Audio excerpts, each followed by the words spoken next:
Coach team ng Barangay Ginebra may napansin sa ginawa ni Coach Bonita ng Northport sa nangyaring Game 4 ng semifinals. At magic bunot ng Northport na si Paulo Taha alam kung paano gumalaw ang Ginebra. Speaking of Paulo Taha, ang isa din sa mga naging tinik para sa Ginebra sa nangyaring Game 4 ng semifinals matapos talunin ng Northport ang Ginebra sa score na 108-103.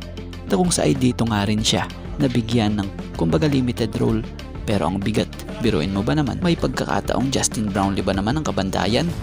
So sa larong ito ito ang isa sa pinakamagandang naging laro rin nitong si Paulo Taha sa Northport dahil nung elimination total of 5 games lamang nilaro nito, pero natong Game 4 sa semifinals biglang ganda ng role nito na kung sa ay first 5 agad ito, na kung sa ay nakapagbigay din talaga ng spark ito sa Northport na siyang nakagawa ng 11 points, 3 assists and 3 steals. So kahit pa paano nga masaya sila dahil nakapag-adjust nga sila, dahil naging malaking challenge talaga sa kanila yung game 1, 2, 3 na siyang tinambakan nga sila. So at least di ba nga araw, mahirap nga raw kasi pag 0-4 ka hindi ka man lang lumaban. Hindi naman daw yun yung character ng Northport Basketball. At this game nga raw kailangan nila pakita yung pride nila na hindi pwedeng basta-basta lang na 0-4. So parang nga raw sa kanila do or die na ito.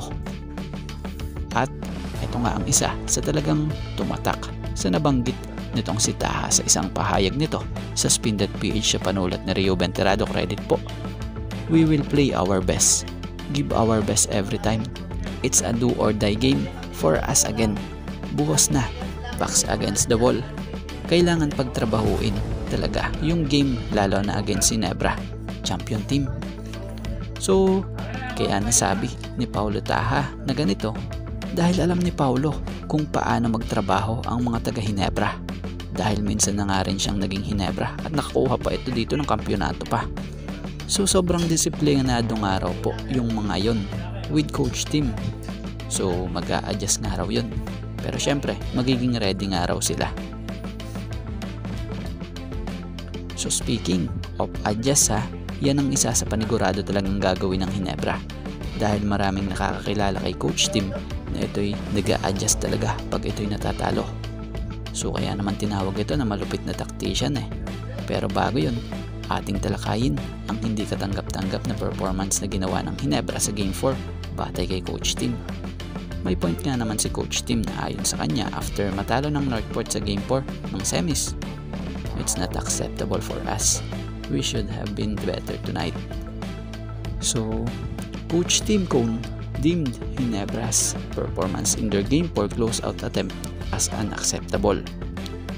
So, syempre, nagbigay credit din si coach Tim Cone sa ginawang adjustment ng Northport sa game na ito dahil na nga sa out of play dito ang Ginebra So, deserve nga daw nila Coach Bonitan yung panalong ito. So sa Game 5, asahan panigurado ang pag-rest back ng Ginebra dahil inaasahang gigil itong makabawi sa Northport after silang talunin sa Game 4 na siyang nagpakita ng total effort talaga hanggang dulo.